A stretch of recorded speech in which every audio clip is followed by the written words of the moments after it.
ओम शांति। 9 जुलाई 2025 बाबा के महावाक्य। मीठे बच्चे, बाप आए हैं तुम्हें ज्ञान रतन देने। बाप तुम्हें जो भी सुनाते व समझाते हैं यह ज्ञान है। ज्ञान रतन ज्ञान सागर के सिवाय कोई दे नहीं सकता। प्रश्न, आत्मा की वैल्यू कम होने का मुख्य कारण क्या है? उत्तर, वैल्यू कम होती है खाद पड़ने से। जैसे सोने में खाद डालकर जेवर बनाते हैं तो उसकी वैल्यू कम हो जाती है। ऐसे आत्मा जो सच्चा सोना है उसमें जब अपवित्रता की खाद पड़ती है तो वैल्यू कम हो जाती है। इस समय तमो प्रधान आत्मा की कोई वैल्यू नहीं, शरीर की भी कोई वैल्यू नहीं। अभी तुम्हारी आत्मा और शरीर दोनों याद से वैल्यूबल बन रहे हैं। गीत, यह कौन आज आया सवेरे सवेरे। ओम शांति। मीठे मीठे रूहानी बच्चों प्रति बाप बैठ समझाते हैं और याद की युक्तियां भी बता रहे हैं। बच्चे बैठे हैं, बच्चों के अंदर में है शिव भोले बाबा आए हैं। समझो, आधा घंटा शांत में बैठ जाते हैं, बोलते नहीं हैं, तो तुम्हारे अंदर आत्मा कहेगी कि शिव बाबा कुछ बोले। जानते हो शिव बाबा विराजमान है परंतु बोलते नहीं हैं। यह भी तुम्हारी याद की यात्रा है ना। बुद्धि में शिव बाबा ही याद है, अंदर में समझते हो बाबा कुछ बोले ज्ञान रतन देवे। बाप आते ही हैं तुम बच्चों को ज्ञान रतन देने। वह ज्ञान का सागर है ना। कहेंगे बच्चे देही अभिमानी हो रहो, बाप को याद करो, यह ज्ञान हुआ। बाप कहते हैं इस ड्रामा के चक्कर को, सीढ़ी को और बाप को याद करो, यह ज्ञान हुआ। बाबा जो कुछ समझाएंगे उसको ज्ञान कहेंगे। याद की यात्रा भी समझाते रहते हैं। यह सब है ज्ञान रतन। याद की बात जो समझाते हैं यह रतन बहुत अच्छे हैं। बाप कहते हैं अपने 84 जन्मों को याद करो। तुम पवित्र आए थे, फिर पवित्र होकर ही जाना है। कर्मातीत अवस्था में जाना है और बाप से पूरा वर्षा लेना है। वह तब मिलेगा जब आत्मा सतो प्रधान बन जाएगी याद के बल से। यह अक्षर बहुत वैल्यूबल है, नोट करने चाहिए। आत्मा में ही धारणा होती है। यह शरीर तो ऑर्गन्स हैं जो विनाश हो जाते हैं। संस्कार अच्छे व बुरे आत्मा में भरे जाते हैं। बाप में भी संस्कार भरे हुए हैं, सृष्टि के आदि मध्य अंत की नॉलेज के। इसीलिए उनको नॉलेजफुल कहा जाता है। बाबा राइट कर समझाते हैं 84 का चक्कर बिल्कुल सहज है। अभी 84 का चक्कर पूरा हुआ है। अभी हमको वापस बाप के पास जाना है। मैली आत्मा तो वहां जा ना सके। तुम्हारी आत्मा पवित्र हो जाएगी तो फिर यह शरीर छूट जाएगा। पवित्र शरीर तो यहाँ मिल ना सके। यह पुरानी ज्योति है, इनसे वैराग्य आता जा रहा है। आत्मा को पवित्र बन, फिर भविष्य में हमको पवित्र शरीर लेना है। सतयुग में हम आत्मा और शरीर दोनों पवित्र थे। इस समय तुम्हारी आत्मा अपवित्र बन गई है तो शरीर भी अपवित्र है। जैसा सोना वैसा जेवर। गवर्नमेंट भी कहती है हल्के सोने का जेवर पहनो, उसका भाव कम है। अभी तुम्हारी आत्मा की भी वैल्यू कम है। वहां तुम्हारी आत्मा की कितनी वैल्यू रहती है? सतो प्रधान है ना, अभी है तमो प्रधान। खाद पड़ी है, कोई काम की नहीं है। वहां आत्मा पवित्र है तो बहुत वैल्यू है। अभी 9 कैरेट बन गई है तो कोई वैल्यू नहीं है। इसीलिए बाप कहते हैं आत्मा को पवित्र बनाओ तो फिर शरीर भी पवित्र मिलेगा। यह ज्ञान और कोई दे ना सके। बाप ही कहते हैं माँ में कम याद करो। श्री कृष्ण कैसे कहेंगे? वह तो देहधारी है ना। बाप कहते हैं अपने को आत्मा समझ मुझ बाप को याद करो, कोई देहधारी को याद ना करो। अभी तुम समझते हो तो फिर समझाना है। शिव बाबा है निराकार, उनका अलौकिक जन्म है। तुम बच्चों को भी अलौकिक जन्म देते हैं। अलौकिक बाप, अलौकिक बच्चे, लौकिक, पारलौकिक और अलौकिक कहा जाता है। तुम बच्चों को अलौकिक जन्म मिलता है। बाप तुमको एडॉप्ट कर वर्षा देते हैं। तुम जानते हो हम ब्राह्मणों का भी अलौकिक जन्म है। अलौकिक बाप से अलौकिक वर्षा मिलता है। ब्रह्मा कुमार कुमारियों बिगर और कोई स्वर्ग का मालिक बन ना सके। मनुष्य कुछ भी समझते नहीं। तुमको बाप कितना समझाते हैं। आत्मा जो अपवित्र बनी है वह सिवाय याद के पवित्र बन नहीं सकती। याद में नहीं रहेंगे तो खाद रह जाएगी, पवित्र बन नहीं सकेंगे, फिर सजाएं खानी पड़ेंगी। सारी दुनिया की मनुष्य आत्माओं को पवित्र बन वापस जाना है। शरीर तो नहीं जाएगा। बाप कहते हैं अपने को आत्मा समझना कितना मुश्किल रहता है। धंधे आदि में वह अवस्था थोड़ी रहती है। बाप कहते हैं अच्छा अपने को आत्मा नहीं समझते हो तो शिव बाबा को याद करो। धंधा आदि करते यही मेहनत करो कि मैं आत्मा इस शरीर से काम करती हूँ। मैं आत्मा ही शिव बाबा को याद करती हूँ। आत्मा ही पहले पहले पवित्र थी, अब फिर पवित्र बनना है। यह है मेहनत। इसमें बड़ी जबरदस्त कमाई है। यहाँ कितने भी साहूकार हैं, अरब खरब हैं, परंतु वह सुख नहीं है। सबके सिर पर दुख है। बड़े बड़े राजाएं, प्रेसिडेंट आदि आज हैं, कल उनको मार देते। विलायत में क्या क्या होता रहता है। साहूकारों पर, राजाओं पर तो मुसीबत है। यहाँ भी जो राजाएं थे वह प्रजा बन गए हैं। राजाओं पर फिर प्रजा का राज्य हो गया है। ड्रामा में ऐसे नूंद है। पिछाड़ी में ही यह हाल होता है। बहुत ही आपस में लड़ते रहेंगे। तुम जानते हो कल्प पहले भी ऐसे हुआ था। तुम गुप्त वेश में दिल व जान, सिक व प्रेम से अपना गंवाया हुआ राज्य लेते हो। तुमको पहचान मिली है। हम तो मालिक थे, सूर्यवंशी देवताएं थे। अभी फिर वह बनने के लिए पुरुषार्थ कर रहे हो, क्योंकि यहाँ तुम सत्य नारायण की कथा सुन रहे हो ना। बाप द्वारा हम नर से नारायण कैसे बने। बाप आकर राजयोग सिखलाते हैं। भक्ति मार्ग में यह कोई सिखला न सके।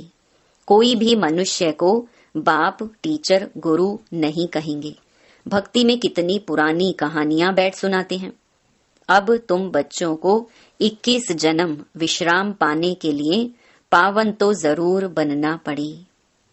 बाप कहते हैं अपने को आत्मा समझो। आधा कल्प तो ड्रामा अनुसार देह अभिमानी हो रहते हो, अब देही अभिमानी बनना है। ड्रामा अनुसार अब पुरानी दुनिया को बदल नया बनना है। दुनिया तो एक ही है, पुरानी दुनिया से फिर नई बनेगी। नई दुनिया में नया भारत था तो उसमें देवी देवता थे। कैपिटल भी जानते हो जमुना का कंठा था, जिसको परिस्तान भी कहते थे। वहां नेचुरल ब्यूटी रहती है। आत्मा पवित्र बन जाती है तो पवित्र आत्मा को शरीर भी पवित्र मिलता है। बाप कहते हैं मैं आकर तुमको हसीन सो देवी देवता बनाता हूँ। तुम बच्चे अपनी जांच करते रहो, कोई हमारे में अवगुण तो नहीं है। याद में रहते हैं। पढ़ाई भी पढ़नी है। यह है बहुत बड़ी पढ़ाई। एक ही पढ़ाई है, उस पढ़ाई में तो कितने किताब आदि पढ़ते हैं। यह पढ़ाई है ऊंच ते ऊंच। पढ़ाने वाला भी है ऊंच ते ऊंच शिव बाबा। ऐसे नहीं कि शिव बाबा कोई इस दुनिया का मालिक है। विश्व के मालिक तो तुम बनते हो ना। कितनी नई नई गुहिया बातें तुमको सुनाते रहते हैं। मनुष्य समझते हैं परमात्मा सृष्टि का मालिक है। बाप समझाते हैं मीठे मीठे बच्चों, मैं इस सृष्टि का मालिक नहीं हूँ। तुम मालिक बनते हो और फिर राज्य गंवाते हो। फिर बाप आकर विश्व का मालिक बनाते हैं। विश्व इसको ही कहा जाता है। मूल वतन व सूक्ष्म वतन की बात नहीं है। मूल वतन से तुम यहाँ आकर 84 जन्म का चक्कर लगाते हो, फिर बाप को आना पड़ता है। अभी फिर तुमको पुरुषार्थ कराता हूँ, वह प्रालब्ध पाने के लिए जो तुमने गवाई है। हार और जीत का खेल है ना। यह रावण राज्य खलास होना है। बाप कितना सहज रीति समझाते हैं। बाप खुद बैठ पढ़ाते हैं। वहां तो मनुष्य मनुष्य को पढ़ाते हैं। हो तुम भी मनुष्य, परंतु बाप तुम आत्माओं को बैठ पढ़ाते हैं। पढ़ाई के संस्कार आत्मा में ही रहते हैं। अभी तुम बहुत नॉलेजफुल हो, वह सब है भक्ति की नॉलेज। कमाई के लिए भी नॉलेज है, शास्त्रों की भी नॉलेज है। यह है रूहानी नॉलेज। तुम्हारी रूह को रूहानी बाप बैठ नॉलेज सुनाते हैं। 5000 वर्ष पहले भी तुमने सुनी थी। सारे मनुष्य सृष्टि भर में ऐसे कभी कोई पढ़ाता नहीं होगा। किसको भी पता नहीं ईश्वर कैसे पढ़ाते हैं। तुम बच्चे जानते हो, अभी इस पढ़ाई से किंगडम स्थापन हो रही है। जो अच्छी रीति पढ़ते और श्रीमत पर चलते हैं वह हाईएस्ट बनते हैं, और जो बाप की जाए निंदा कराते हैं, हाथ छोड़ जाते हैं, वह प्रजा में बहुत कम पद पाते हैं।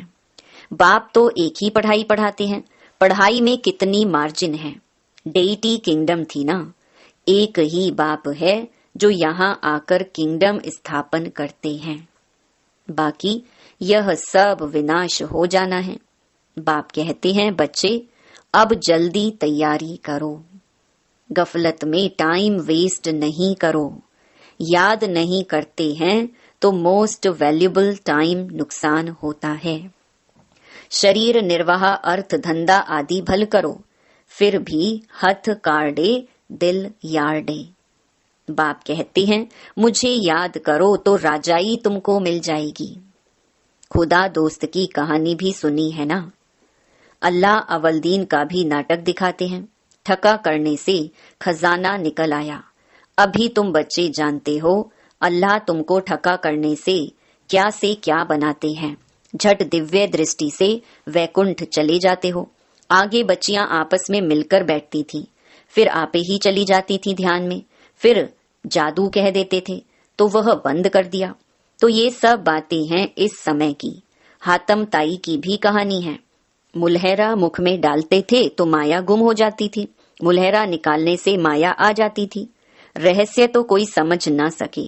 बाप कहते हैं, बच्चे मुख में मुलहरा डाल दो, तुम शांति के सागर हो। आत्मा शांति में अपने स्वधर्म में रहती है।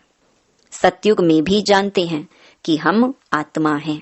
बाकी परमात्मा बाप को कोई भी नहीं जानते। कभी भी कोई पूछे बोलो, वहां विकार का नाम नहीं है ही वाइसलेस वर्ल्ड।